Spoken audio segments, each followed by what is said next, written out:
Alrighty. Well, thanks to everybody who came out for the veteran and the puppy raisers last week. Hopefully you enjoyed. It was like my favorite day ever. A great selfie with Recon. He was more interested in the puppies than me, though, let's be honest.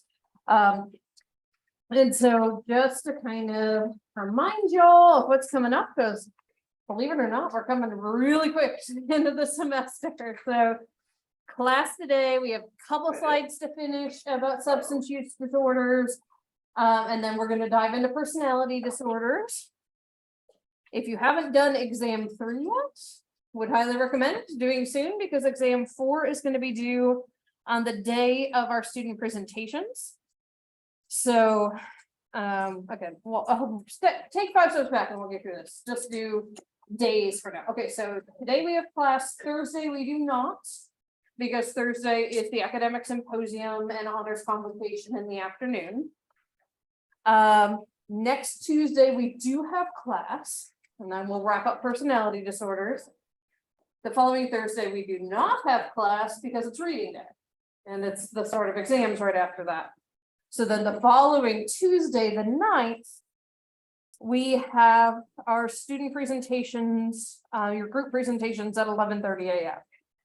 And on that day is when exam 4 is due, and it'll be on Blackboard like anything else. I don't think I posted it yet, so I will try to do that today. So y'all have 2 weeks to come. So basically the next 3 Tuesdays we meet, but not any of the Thursdays in between. The other things to be looking at is just what you might have missed over the semester, making sure you get it in. Remember, there's no late penalty for anything, just make sure you get it in by the 9th at 11:30. So if you didn't do the media project, get that in. Missed any of the exam, do those. If you still have access and you've missed any of the Launchpad, for once I did not say connect, Launchpad stuff, go on back and catch up with that. Groups have been catching up with me to do your to talk about your presentations, which is awesome. So hopefully my tips have been helpful. One tip I realized I forgot to tell a couple of the groups, but that I highly recommend to everybody is practice the whole thing together before 2 weeks from Tuesday. Because sometimes you get in there and you didn't realize, oh, that person's planning to talk for 10 minutes themselves. So this is a 10 to 15 minute presentation, right? So you have to like get someone to edit and maybe someone else to talk more. So run through it all together and time yourselves and just kind of work on continuity. Other than that, that's it. Yeah, y'all will be home free on this class at least for the summer. Any questions about anything either that's already happened or that's coming up? Well, y'all obviously know, always feel free to email me, grab me before or after class, all that good stuff. I am here for y'all, and I'm just going to double check who else may have signed on. Okay, so today we have a few slides left to talk about substance use, and then we will be diving into personality disorders. So let me do all the fun stuff I do with captions. There we go. Oh, I have been that person. My favorite, this will show you how not on top of things Dr. Myers has been sometime, is I believe my interns were doing their presentations, or maybe like my capstone folks. And I swear to God, I thought I was muted. It was when we were at home during Zoom, during COVID. I was not, and I was telling my cat to sit and giving him treats. So it happens to the best of us. Okay, so I kind of gave you all a preview last Tuesday when I was hinting at the fact that like some people don't think that marijuana can be a substance of abuse. It can, just like anything else. It has very different effects, obviously, and you need really, really high doses to overdose. But you can abuse it, you can become dependent on. So abusing it is when you're getting high regularly and it negatively affects your functioning, work, school, social. And then marijuana dependence occurs when your tolerance increases and you can develop dependence. And symptoms are flu-like symptoms, restlessness, and irritability when you try to quit marijuana. So you do get withdrawal symptoms. It's been debated whether or not it's actually dangerous. And I think it really depends on the individual, their personal comfort and tolerance, right? But some people do panic and feel that they might be losing their minds or get really paranoid. I have a friend who, believe it or not, is more uptight than I am. I guess I'm not as uptight as I used to be. I used to be very uptight. And she tried pot once when we were in grad school. And every time like a fire truck went by, she was like, they're coming for us. So for some people, it is not healthy, right? It has been implicated in many automobile accidents. You should not smoke or consume edibles and drive, just like you shouldn't drink and drive, right? It does impair your ability to react in time. It can cause a decrease in work, school, or social performance, again, depending on how much you use it. As I mentioned last time, anything you smoke, e-cigarette, pot, tobacco, can give you lung disease, can give you lung cancer. And it may affect reproduction. In particular, for men, it may reduce sperm count, and for women, it may cause abnormal ovulation.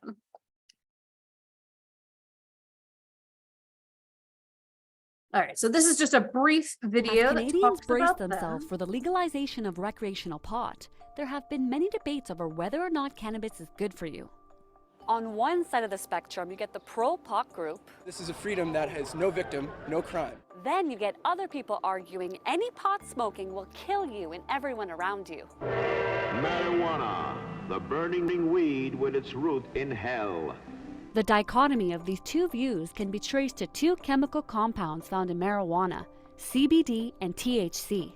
Cannabis contains cannabidiol, or CBD, a chemical thought to be responsible for many of marijuana's therapeutic effects. It is the compound in medicinal marijuana, used for treating chronic pain, inflammation, nausea, and anxiety, among other things. It is important to make the distinction between this compound and THC, which is what gets you high and is sometimes connected to the harmful aspects of weed. So CBD is cannabidiol. It's like the yin to the yang of THC. It's quite a promising medicinal ingredient, but it does not have any recreational value. The thing is, since the substance has been illegal for so long, the health industry hasn't really invested in long-term health studies. So we truly don't understand its long-term impact. But a massive report by the National Academies of Sciences, Engineering, and Medicine gives one of the most comprehensive looks at exactly what we know about the science of cannabis as a whole. Marijuana use affects the lungs, but doesn't seem to increase the risk of lung cancer. But there may be a link between smoking pot, bronchitis, and chronic coughs. Typically, cannabis in the past has been consumed through combustion methods. They're going to say a bunch of the stuff we've already said, but I mostly wanted to show that because we talked last week about THC versus CBD. And so I thought this was helpful. And so, yeah, different strains of marijuana will have more or less CBD or THC. And so they're going to affect you differently, right? And like dispensaries and places where it is legal, kind of their whole shtick is that they offer a whole bunch of different strains, right? That have a whole bunch of different possible things. So for a while, particularly when I first started teaching here in 2010, this was actually an issue on campus. So K2 Spice or Genie, which was synthetic pot, basically synthetic cannabis. And they would sell this at like 7-Eleven, you know, various places like that. And it has a lot of risks like intoxication, psychosis, heart issues, elevated blood pressure, seizures, and very high doses led to increased agitation and vomiting. And then it was outlawed federally in 2012. So I think this is not as much of a problem now, particularly since in more and more places, marijuana itself is legal. So you don't need to get this synthetic version. Alrighty, so we've been talking about all these different categories of drugs, but it's really common for people to mix substances, right? And this can end up with what we call polysubstance use and polysubstance abuse, when you're taking more than one substance at a time. And because it is so common, right, people might be drinking while they smoke pot, Or, the one people don't even think of is if you do like a Red Bull and vodka, right? You're having a depressant and a stimulant at the same time, right? So researchers have studied this quite a bit. And they found that what can happen is something called cross tolerance. And this is when you develop a tolerance to a drug you've never actually taken before because you've used another drug that's really similar to it. So let's say you used a lot of alcohol and you tried benzos for the first time. Your tolerance might already be higher than you realize because you've been using depressants recreationally for so long. So if you're using, let's say, also amphetamines and developed a tolerance, and then you start using cocaine, you might already have a tolerance to cocaine because, again, they're both similar stimulants. There's also been shown to be what they call a synergistic effect with taking multiple substances at once, which is where more than one drug is acting on the body at the same time, and that can cause a multiplicative effect of each drug. So if you were taking two kinds of depressants, like you were having some alcohol and then you took some benzos, they may severely suppress the central nervous system much faster than either of them would do it alone, which can cause a coma or even death. Then you can also have the antagonistic acting drugs, the opposite acting, right? Where you might have a stimulant and a depressant, and they can almost like cancel each other out in weird ways. And so this is a brief video about alcohol and cocaine together. Most people who use an illicit drug do not go on to develop addiction.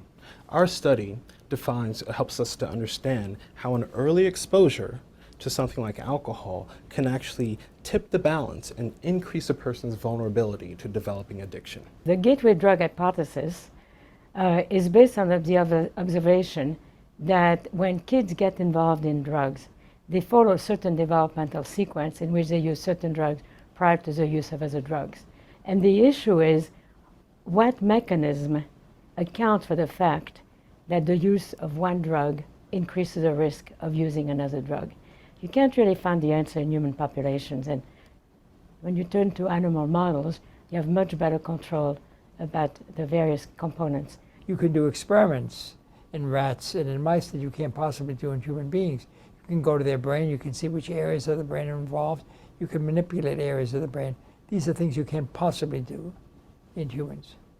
What we did is we allowed the animals voluntary access to the two drugs, nicotine and cocaine. And the animal presses a lever to get cocaine, and he gets alcohol in his cage for 2 hours a day. And we used two different groups. One group gets alcohol before starting cocaine. The other group just gets a water bottle for 2 hours a day before starting cocaine. And what we found is that the animals in the alcohol priming group, they had enhanced behavioral responses. Not just, we looked not only at how much cocaine they use, but also will they continue to use the drug even if you have a negative consequence, like a foot shock. What was so surprising to me was the rats behaved exactly like you would predict from Denise's work on the gateway hypothesis. Denise had found, studying people, that they use nicotine and alcohol before they use cocaine. After that, we asked, okay, what's happening on the molecular level? And we found that alcohol is causing degradation of histone deacetylase, which acts as a molecular brake pad inside the reward circuitry of the brain. That finding that 10 days of exposure would drive down the HDACs, it doesn't occur after just 2 days. So basically, there has to be a learning process. The drug has to be consumed over multiple sessions for the process to actually kick in. The short-term one doesn't stimulate the brain mechanism sufficiently to prime the brain.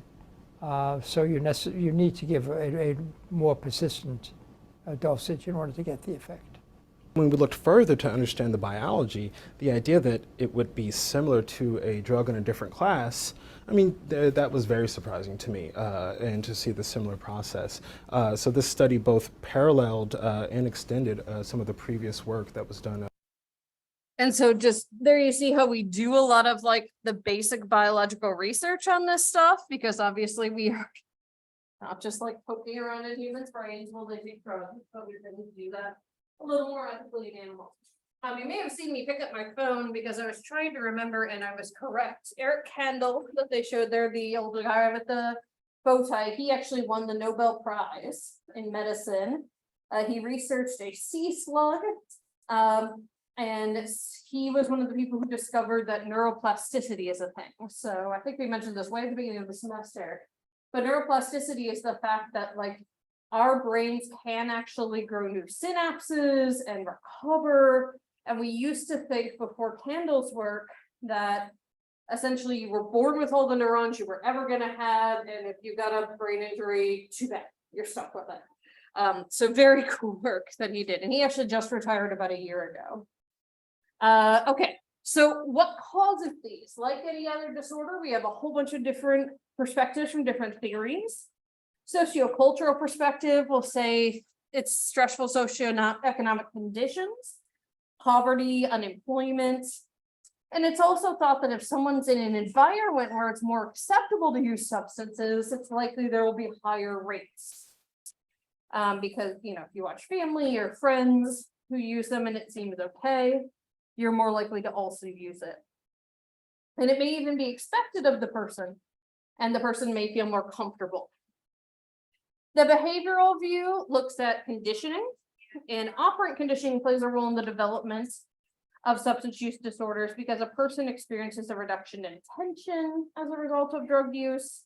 So that increases the likelihood they'll use it again.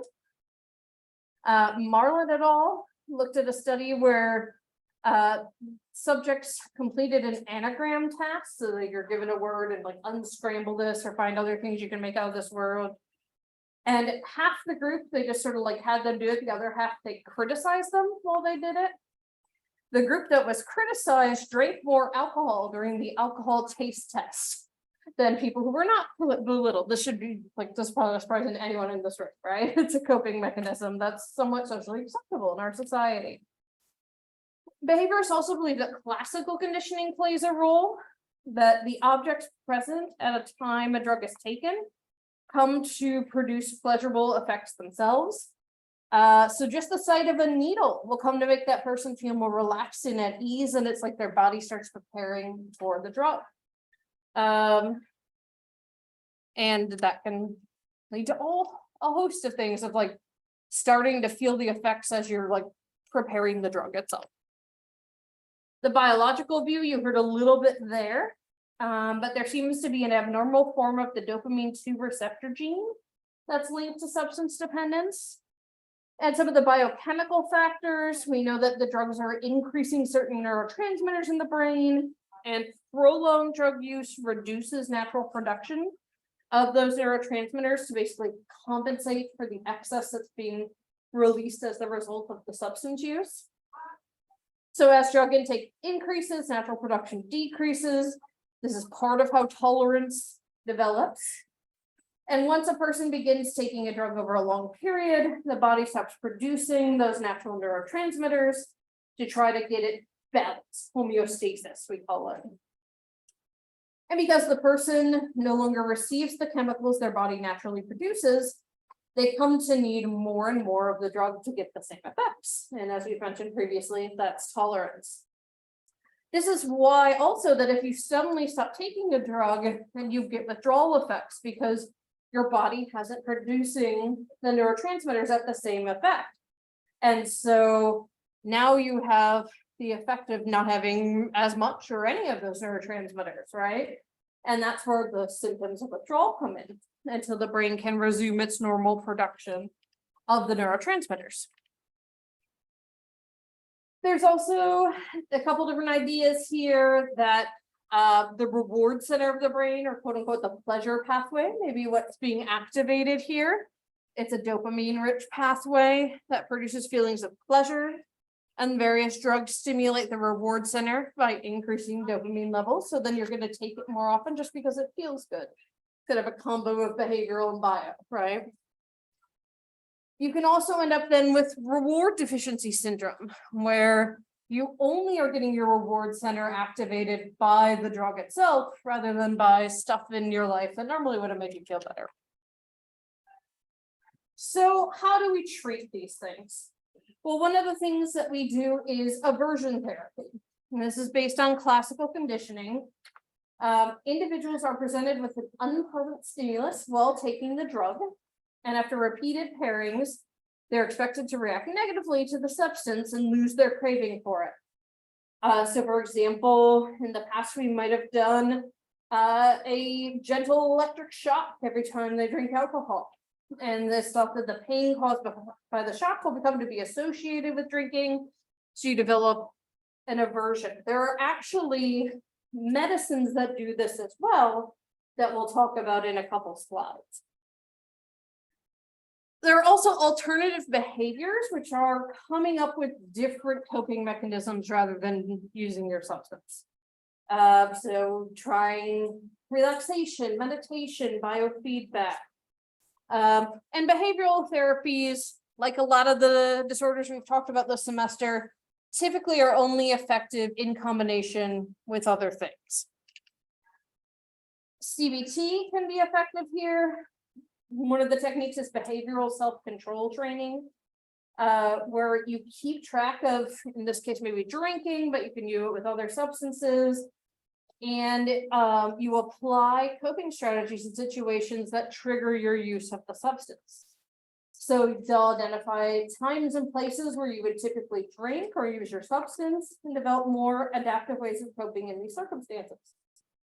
So for example, someone might, and they would do like a diary with this, and someone might look at their diary and realize every time in a social situation I'm drinking to feel more at ease and socially adept. So in the moment, they might employ relaxation techniques, but with their therapist, they're probably going to work on social skills and assertiveness training so they feel more comfortable without the use of the substance. Oops. There's a biological treatments. Again, these aren't going to be that effective on their own, but they're really helpful in combination with other treatments. So detox is supervised withdrawal from a drug. They might be given medication to help them withdraw.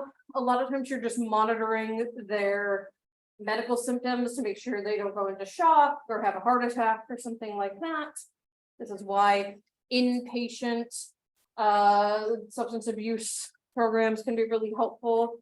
And then these are the drugs I was just mentioning, antagonist drugs. So one of the examples is antabuse. These are drugs that block or change the effects of an addictive substance. So for example, with antabuse, if you take alcohol if you drink alcohol while you're taking antabuse, you'll feel nauseous, dizzy, you can even throw up, your heart will race. And so it basically just makes alcohol an unpleasant rather than a pleasant process. Alrighty, we're gonna skip this video just because I want to make sure we get to our personality disorders. But it's just about a treatment center. Now, in terms of sociocultural theories and sociocultural treatments, these believe that these problems emerge in a social setting, so we have to treat them there. So sociocultural treatments might argue that just putting someone in a 28-day treatment program won't be that effective once they get out because you haven't practiced in the social setting. So some common sociocultural therapies are self-help programs like Alcoholics Anonymous, Narcotics Anonymous, gender and culture sensitive programs. So this is therapy that's sensitive to your particular life challenges, and it's more effective because it takes into account your particular stressors, your particular life circumstances.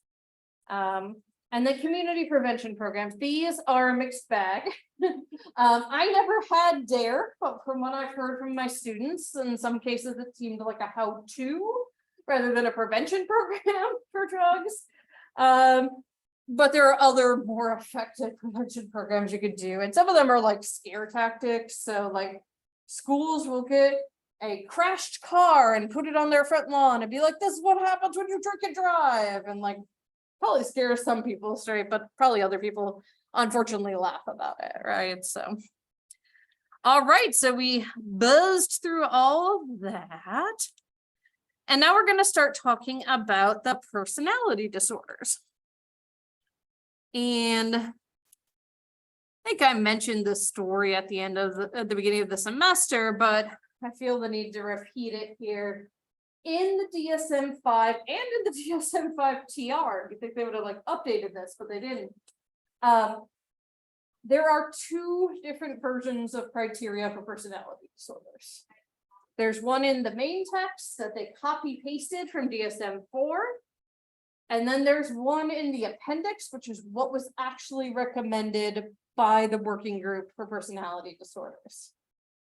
The working group submitted it in October 2012. And at that time, they were told it was too late to get it printed in the DSM-5, which was coming out the following May. And yet somehow they could make an appendix and put it in there. Yeah, it's weird. So there are, depending on where you look in the DSM, there are different criteria for personality disorders. What I'm going to focus on are the DSM-4 versions, because that is diagnostically what is still being used, even though they have some problems. But at the end of the lecture, which we'll get to next Tuesday, I will talk a little bit about the new proposed criteria. Alrighty. So if we have personality disorders, we have to understand what a personality is, right? So personality is all the ways we have of acting, thinking, believing, and feeling that make each of us unique and different from any other person. And I'll say that again because it's a mouthful. Personality is all the ways we have of acting, thinking, believing, and feeling that make each of us unique and different from every other person. These tend to be enduring and relatively stable predispositions. And personality is really our characteristic, consistent, predictable ways of reacting to things, relating to other people, perceiving what other people do. It also tends to be consistent with the styles and themes in a person's life. So knowing that personality itself is supposed to be enduring and relatively stable, personality disorders, it probably won't surprise you, are also considered long-standing patterns of thoughts, behavior, and emotions that are maladaptive for the individual or for people around him or her. Then I need to go through all my notes and just switch out for the gender neutral then. Predispositions that are inflexible and maladaptive, and they cause distress or impairment, as we've heard all semester. Bless you. So these are the general criteria for an eating disorder, and then we'll talk about each, for a personality disorder. There's a high comorbidity between eating disorders and personality disorders, which is why I've only had that Freudian one. And we'll go over the criteria for each disorder in more detail as we head through the lecture as well. So a personality disorder is an enduring pattern of inner experience and behavior that deviates markedly from the expectations of the individual's culture. So here we're going all the way back to the beginning of the semester and asking what's psychopathology, what's normal, what's pathological, right? They're saying it deviates from the culture. And you have to have at least 2 of these 4 areas affected: cognition, so your ability to think, pay attention, remember; affectivity, your mood, your emotions, how stable those are; interpersonal functioning, your ability to communicate with and work with other people, and your desire to do so; and then impulse control. If you have a thought of doing something that's potentially dangerous, do you just jump right in and do it, or do you stop and think? The pattern is inflexible and pervasive across a broad range of social and personal situations. So it's not just like in your home, it's also at work, when you socialize, etc. It's stable and long lasting. Its onset can be traced back to at least adolescence or early adulthood. That being said, you need to be 18 years or older to be diagnosed with a personality disorder. The reason for that, which you'll see as we go through the criteria, some of these feel a lot like what people going through the hormone surges of adolescence and puberty are like. And we don't want to pathologize that. So you do need to be 18 to be diagnosed with one of these. Although you can sort of mention that an adolescent has traits of the disorder when you diagnose them. And then it has to cause the significant distress or impairment. So this is a quote from the DSM. It is only when personality traits are inflexible and maladaptive and cause significant functional impairment or subjective distress do they constitute personality disorders. And the reason that's in there is you can't just say you have a personality disorder to someone just because you don't like their personality, right? All right. So the current criteria for personality disorders breaks them into 3 different clusters of disorders. And the clusters are basically just disorders that share similar characteristics. And the first is cluster A. These are the odd or eccentric. So folks who have these seem odd or eccentric when you're interacting with them. The 3 disorders here are paranoid, schizoid, and schizotypal personality disorders. And people with these disorders have some symptoms similar to schizophrenia. And some people have even argued that perhaps these are on the same continuum with schizophrenia and schizophreniform disorder and all those things we talked about, to the point that I want to say schizotypal personality disorder is listed both in the personality disorders and in the schizophrenia spectrum disorders in the DSM. But some of the symptoms they share are inappropriate or flat affect, odd thought or speech patterns, and paranoia. But unlike people with severe schizophrenia, people with these disorders typically maintain their grasp on reality. People with disorders in cluster B seem dramatic, emotional, and/or erratic. These are antisocial, borderline, histrionic, and narcissistic personality disorders. People with these disorders tend to be manipulative, volatile, and at times uncaring in social relationships. They can also be prone to impulsive and sometimes violent behavior. And they tend to show little regard for their own safety, as well as the safety and needs of others. Persons in cluster C appear as more anxious or fearful.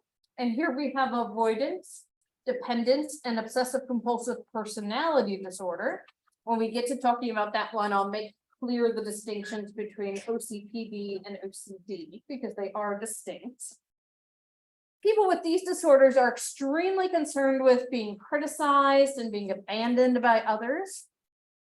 And because of these concerns, they tend to have dysfunctional relationships with others because it's almost like they over try to like compensate for those fears. So we're going to talk about each of these clusters in greater detail, including discussing each of the disorders in greater detail.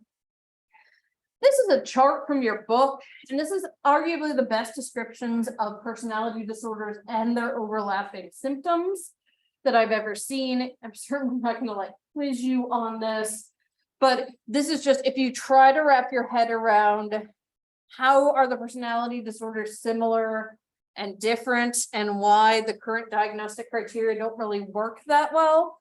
All you have to do is look at this and see how many symptoms overlap, right? If you just look at something like being depressed or helpless, it's like all of them but one share that symptom, right? Same thing with being self-absorbed, and we're getting close to that with suspicious and distrustful. And so this is why the working group really set out to radically redo the personality disorders, because currently the vast majority of people, I think it's 60% or more, who are diagnosed with a personality disorder are diagnosed with more than one. So they meet criteria for more than one disorder, or they're diagnosed with like unspecified or otherwise specified personality disorder, which is like they have features of different disorders all in one. So the idea with what's in the appendix is to make this a lot cleaner. All right, so we'll start with the cluster A, these odd or eccentric personality disorders. And as I mentioned, oh, sorry, geez. This includes paranoid, schizoid, and schizotypal personality disorders. And they display behaviors similar to, but not as extensive as, or as extreme or severe as people with schizophrenia. Their behaviors include things like extreme suspiciousness, social withdrawal, and peculiar ways of thinking and perceiving things. Such behaviors will often leave the person isolated. And some clinicians, as I mentioned previously, believe these disorders are actually so closely related to schizophrenia that they call them part of the schizophrenia spectrum disorders. Clinicians have learned much about the symptoms of these disorders, but little about effective treatment for these disorders. And the primary reason for that is that people with these disorders rarely seek treatment. And you'll kind of see as we go along, but all you need to do is think about one of them being named paranoid personality disorder and understand why they might not want to go to someone and talk about their problems, right? And that's where we're going to start with paranoid PD. And this disorder is characterized by deep suspicion and or mistrust of others. And the suspicion is inaccurate, but it usually doesn't get to the point of delusional. So they don't think people are like spying on them or following them around. Instead, what they just think is, I can't trust other people. And some would argue in our world, like, there's some validity to that, right? So as a result of this mistrust, people with this disorder often avoid relationships with others. They may exhibit argumentativeness, which can disturb, infuriate, and alienate others. They insist on control and have a real sensitivity to power. They also can exhibit pathological jealousy if they are friends or in a relationship with someone else, which again, doesn't usually go over well with your partner. Other symptom, yeah, right? I mean, we've all seen things about like red flag, right? Other symptoms can include hypersensitivity, vigilance, and caution when dealing with others. Between 0.5% and 3% of adults are believed to experience this disorder, with apparently more men than women. Now, we'll talk about this again on Tuesday at the end of the lecture, but one thing I want to just sort of point out before we dive too much into these disorders is these disorders in some ways have very gendered symptoms, at least in the like traditional classical sense that weird Western culture has thought about gender. And so I think a lot of these gender differences are really a product of being more likely to diagnose someone of a specific gender with it because the symptoms are more stereotypically that gender. And being paranoid is apparently like sort of more masculine. People with this disorder typically do not see themselves as needing help. So few will come to treatment willingly. Those who are in treatment often distrust and rebel against their therapists, which is going to be further annoying for their therapist. So as a result, therapy for this disorder and for a lot of the other personality disorders has very limited effect and will move slowly. Object relations therapists, which is a branch of psychodynamic therapy, they will try to see past the patient's anger and work on the underlying wish for a satisfying relationship with others. Behavioral and cognitive therapists try to help clients control anxiety that underlies this paranoia and improve interpersonal skills. Cognitive therapists also try to restructure clients' maladaptive assumptions and interpretations. And they're not medications that are helpful here, unless there's another disorder that they have that can be treated by meds. All right, so this is a video about what it's like to live with paranoid PD. You can watch the best parts of this series at medcircle.com. Walk me through a day from morning, job, lunch with friends, maybe a spouse, and what kind of behaviors they participate in, and what kind of interactions they have, just general. Well, I would think that it's, if I'm going to lay probability on this, the odds that they're in an intimate relationship is pretty low. Okay, so they're probably waking up alone, or maybe in a situation where there's a roommate or something like that. Their bedroom may be locked, their door, their windows may be tightly sealed and covered over with darkness so nobody could peer in. Their electronics may have layer after layer after layer of protection on them because they're convinced somebody is going to, you know, break in and get their information that they're, you know, and there's a lot of information on our phones, not a bad idea, but almost to a fault. They may read the headlines and get angry and say, ah, I knew it. See, this is an example of this one going after that one, or that one going after this one, and this is going to, and they may even be trying to go after me, or this new tax law is going to hurt me, and those darn people, they're out to take my money. No, but they don't realize that the tax law affects everybody? No, they don't care. See, it's out to get me. It's all about me. It's out to get me. You know, and so and so reading the newspaper in the morning is probably enough to rattle their cage. That would, you know, for the whole day.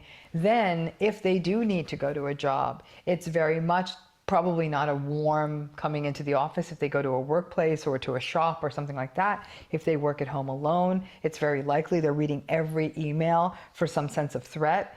If they see it, they may spend their whole day going back and forth on an email with somebody because they feel threatened and put upon and minimized, and they'll keep trying to defend themselves, and they might say, oh, I'm going to HR. Very inefficient. It's a very inefficient day because their entire day is spent trying to push back on threats. And then what happens when someone approaches them non-threatening, very complimentary, very nice? If they just go, what do you want? Hey, Diane. What do you want?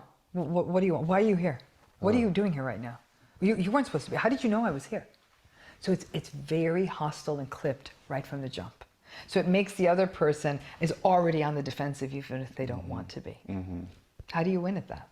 Yeah, I don't think you can. It's very difficult. It's a very difficult personality style. And they tend to get very isolated, Kyle. So there's not going to be a lot of other people. And this idea they're going to have lunch with a friend, I ain't betting on it. No. Do they recognize that they have a different outlook on life compared to everybody else? They really don't have. It's a very low insight pattern. So because it's although there's no true empirical justification for what they're feeling, they feel it's justified. And so they feel their whole lives they've been a victim. Their whole lives people have been out to get them. So of course nobody could understand them because everybody's out to get them. And so it's out of their control. Yes, so they feel very isolated from everything and everyone because nobody gets them. Yeah. You know, no one ever could. Thanks for watching. Your next step is to go to MedCircle.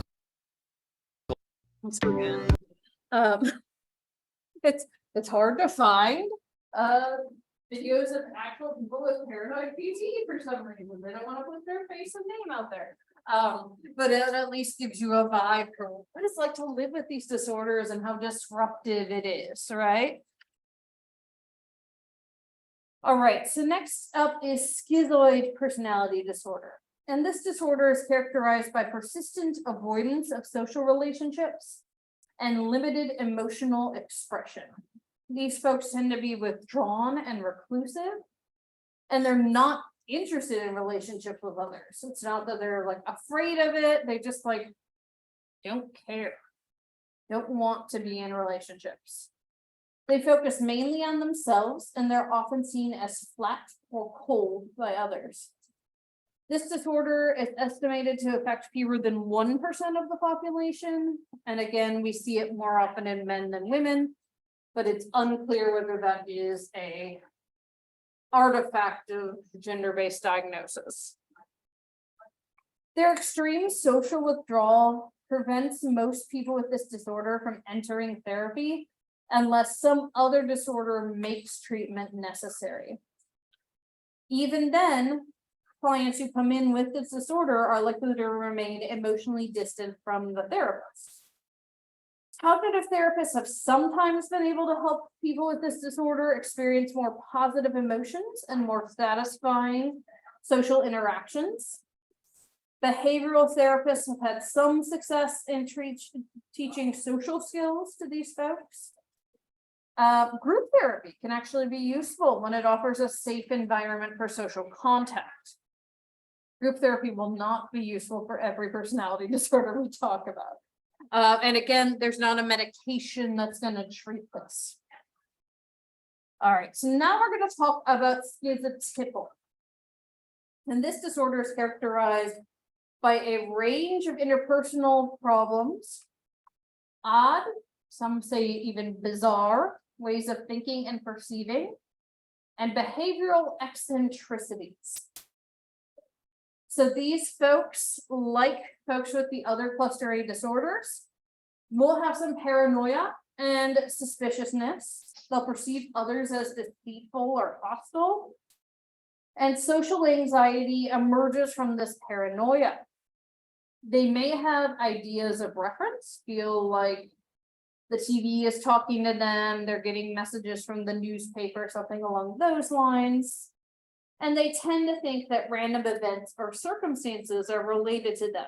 So for example, they may think it's highly significant that a fire occurred in a store in which they had just shopped yesterday. They also have odd beliefs and magical thinking.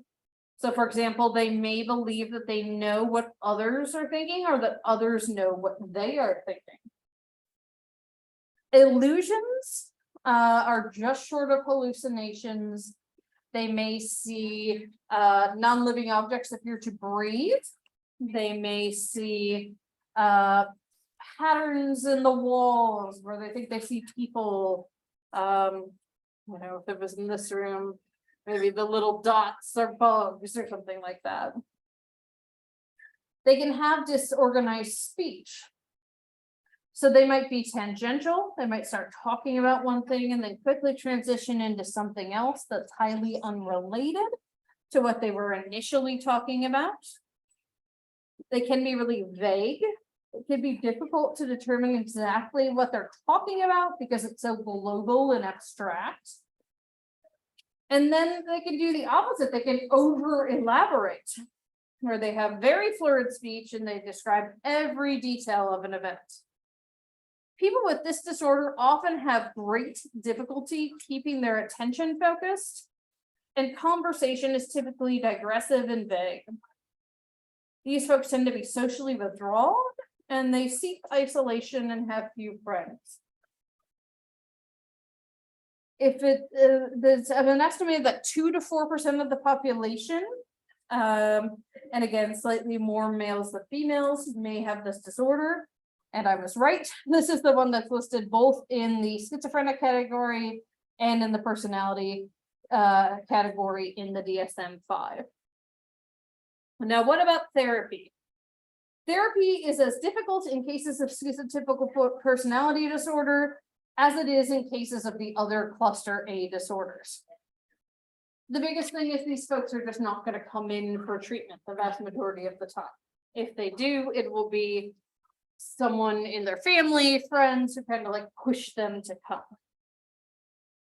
Most therapists agree on the need to help clients sort of reconnect and recognize the limitations of their own thinking and powers.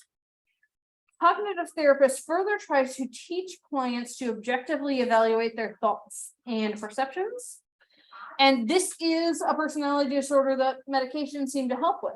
So antipsychotic drugs appear to be helpful in reducing certain thought problems. So again, that speaks more to it being related to schizophrenia. If drugs used to treat schizophrenia also seem to help with this disorder. And so this is a diagram of like the relationships of schizophrenia, and it gets stronger as you move towards schizotypal.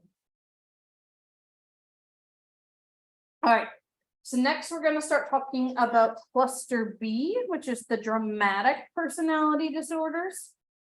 And these include some of the more well-known and well-studied disorders in the personality disorders, such as antisocial, borderline, histrionic, and narcissistic personality disorders. The behaviors of people with these disorders are so dramatic, emotional, or erratic that it's almost impossible for them to have relationships that are truly giving and satisfying. These personality disorders are more commonly diagnosed than the others. Only antisocial and borderline personality disorders have received a lot of study. And that's because these are the ones we most commonly see. However, still even with that study, the causes of these disorders are really not known. All right, so we're going to start with antisocial personality disorder. So these are the folks who are described as psychopaths or sociopaths. These are your serial killers, your serial rapists, on TV, your Dexters, your the guy from You, right? All of the various serial killer documentaries and docudramas. So you will hear people talk about sociopaths versus psychopaths. And in fact, the PBS version of Sherlock, they say something like, oh, I'm not a psychopath, I'm a high-functioning sociopath. Diagnostically, it doesn't matter. Anyone who is considered a psychopath or a sociopath, their actual diagnosis would be antisocial personality disorder. So this is what they would be diagnosed with. And aside, these people tend to persistently disregard and violate the rights of others. And aside from substance-related disorders, this is the disorder most linked to adult criminal behavior.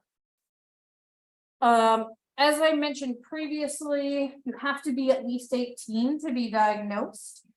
For this disorder in particular, I know we don't actually go into disorders of childhood in this course, but for this disorder in particular, there is a precursor diagnosis called conduct disorder that has a lot of the same symptoms as antisocial personality disorder, and you can be diagnosed with it as an adolescent.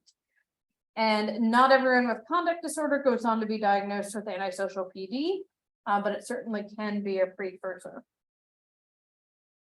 Most people with this disorder displayed some pattern of misbehavior before they were 15 years old, and some much, much younger. So the quintessential show that really illustrates this disorder well is Dexter.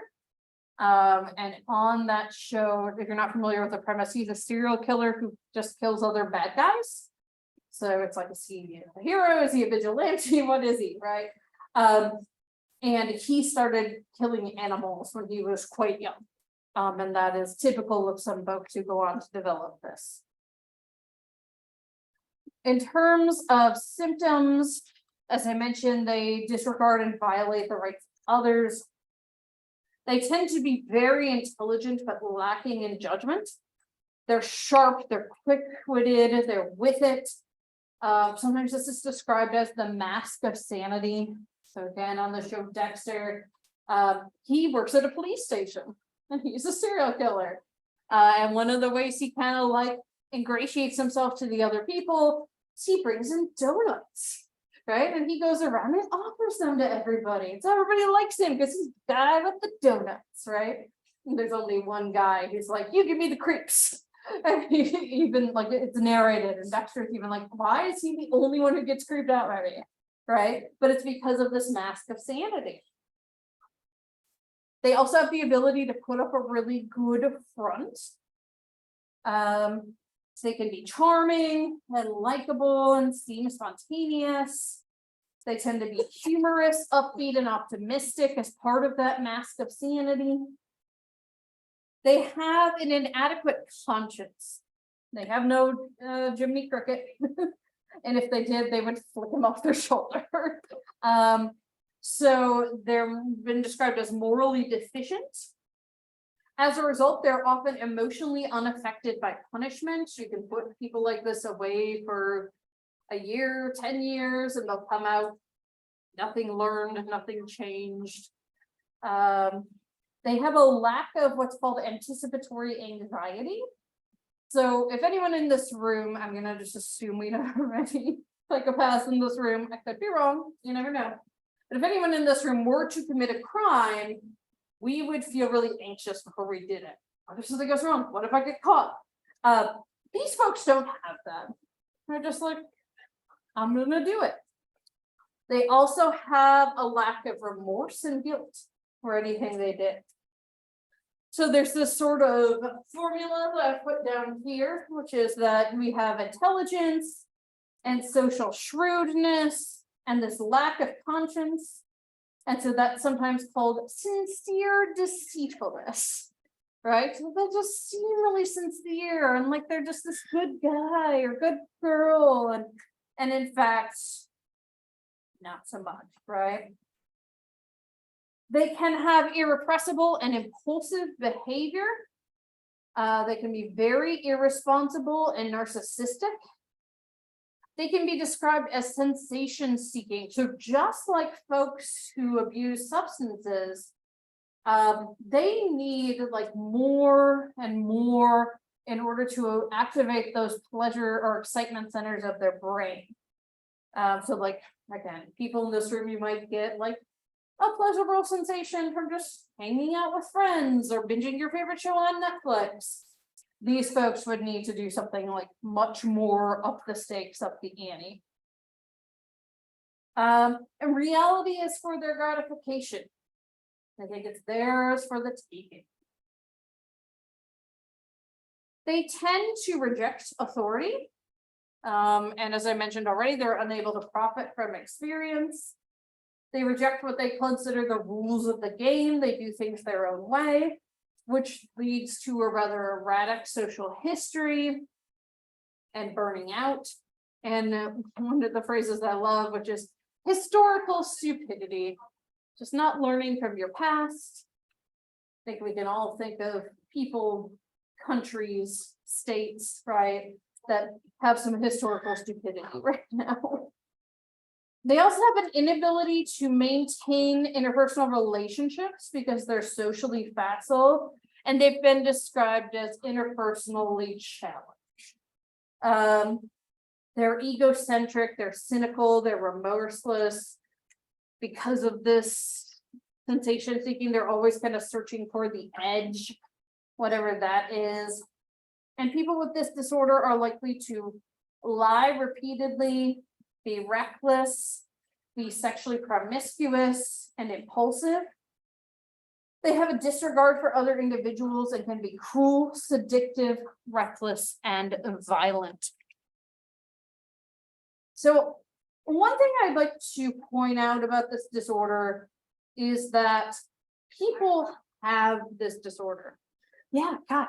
So if we come across somebody who's like showing symptoms or like a child who has like conduct disorder, would you want to like keep them under a watch, or would you run into a problem of other people saying that you're just being discriminatory against people who have a mental health disorder? This is such a good question. And I'll actually, like, as we chat, I'm gonna try and find this clip. So, gosh, it might be like 20 years ago now. It's been a minute. But Dr. Phil had a kid on his show who was showing signs of this. And he like put the behaviors of the kid on the screen and the behaviors of like this or like serial killer or something. Gosh, I don't even know how to search for this. Psychopath kid. And it was like, your kid has almost all the symptoms of like a John Wayne Gacy or something. And that was super controversial. People were like, how are you doing that? You know, why would you do that? And so I'm guessing he scrubbed it from the internet because he doesn't want to like still have that out. Let me look real quick, like not on YouTube, because sometimes that's where the things that you want deleted dwell. So Dr. Phil, kid Symptom of serial killer, maybe? Yeah, maybe this is it.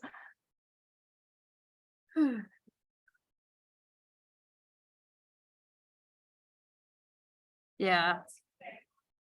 It doesn't look like. Here we go. Yep. Ta-da! So it looks like the clip isn't necessarily out there, but this is an article about it. So,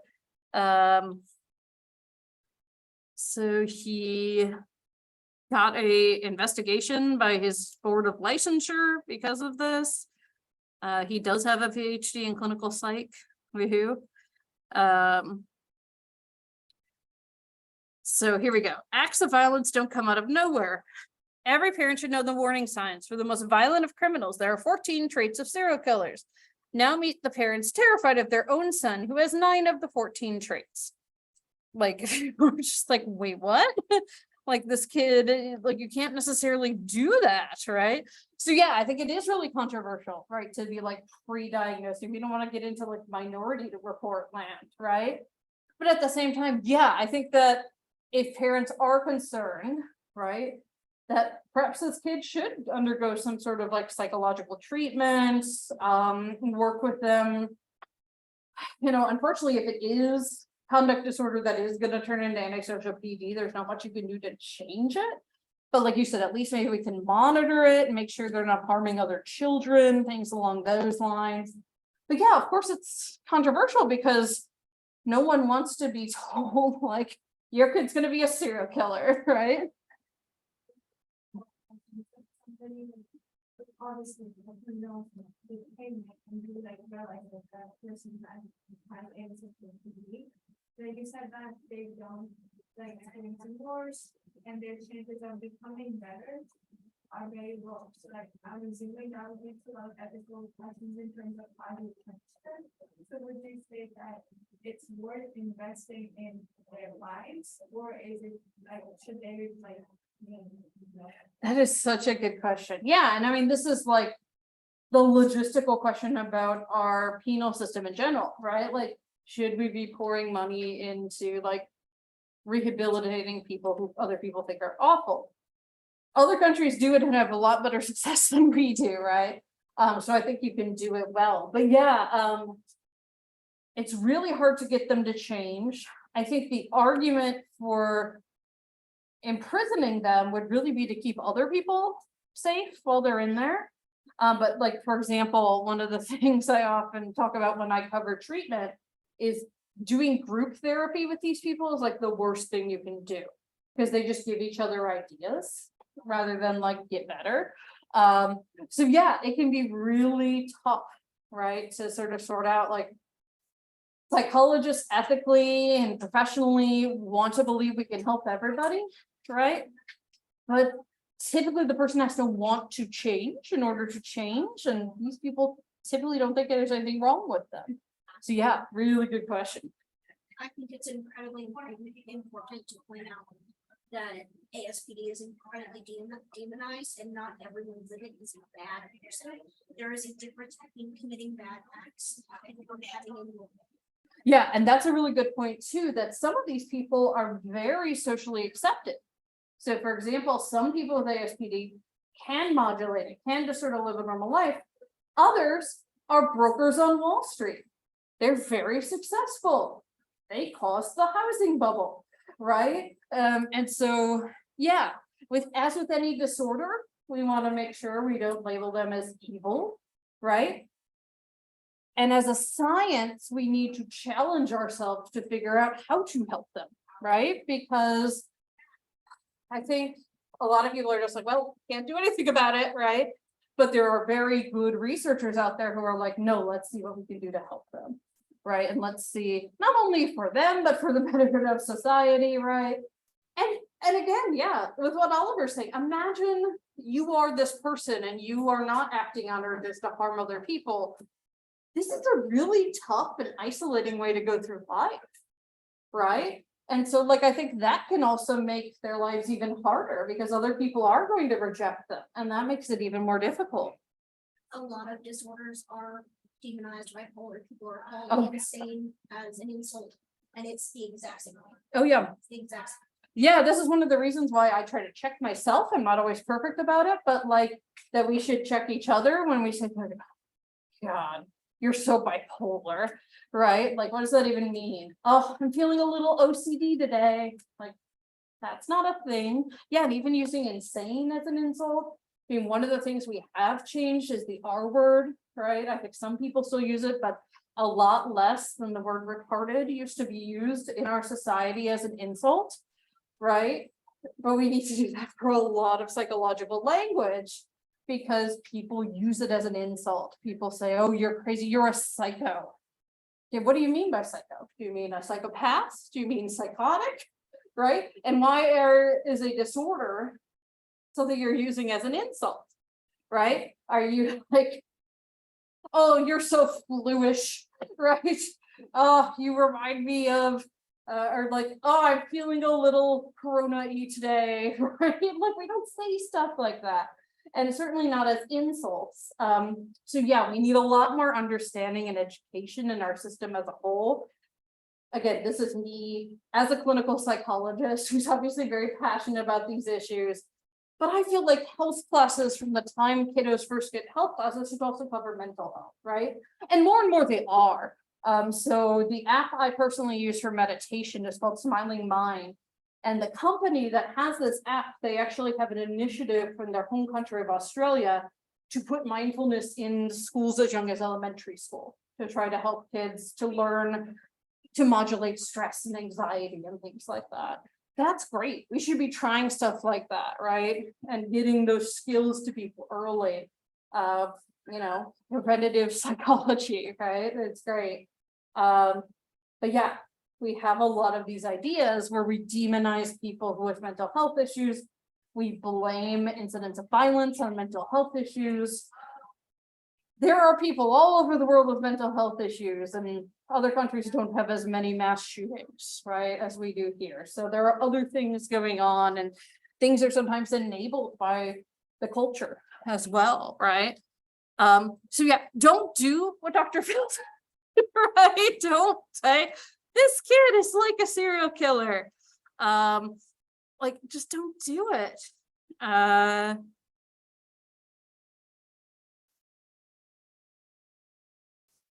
he just like diagnosed this kid on TV, it looks like. And yeah, you're 14 characteristics of a serial killer. Your kid had 9 of the 14. Jeffrey Dahmer had 7. He did a caveat. I was like, does that mean you're raising a serial killer? No, but there's a connection there. And you can see like other activists being like, this is mind-boggling. This is incredibly irresponsible. He's diagnosing from videotape on the air.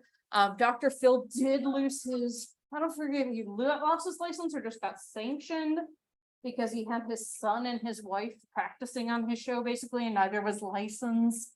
And again, like, there are good things that he does, but it makes me very skeptical of him, right? As a sort of, I don't know, armchair psychologist in front of all these other folks. Just was like, I think when I searched this, there was a clip of Eric.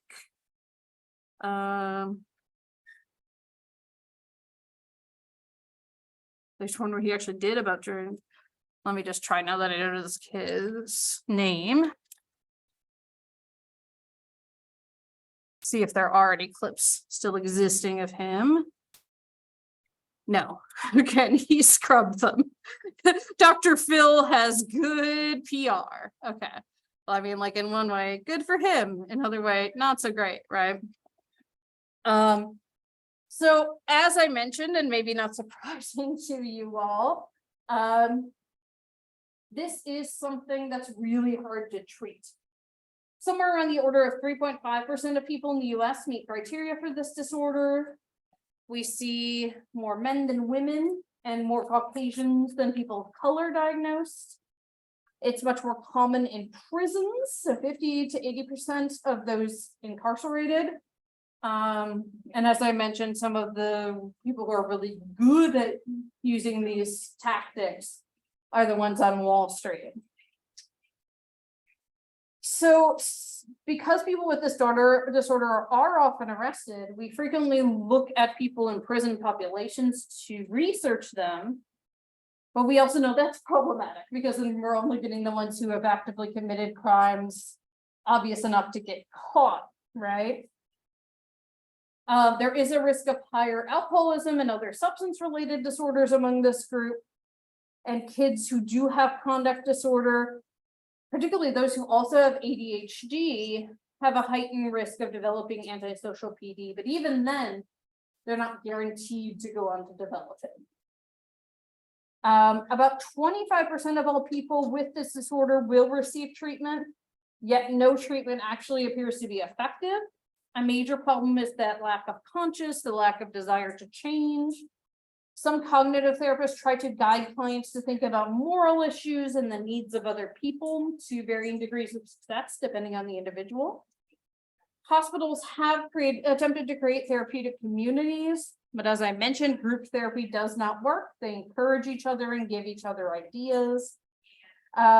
And generally, most of today's treatment approaches have little to no impact on this particular disorder. So we'll stop there for today and keep talking about the disorders and some of the philosophical issues surrounding these disorders on Tuesday. Again, no class Thursday because it's the academic symposium. And thanks all for being here. And I will see you next week if I don't run into you on Thursday.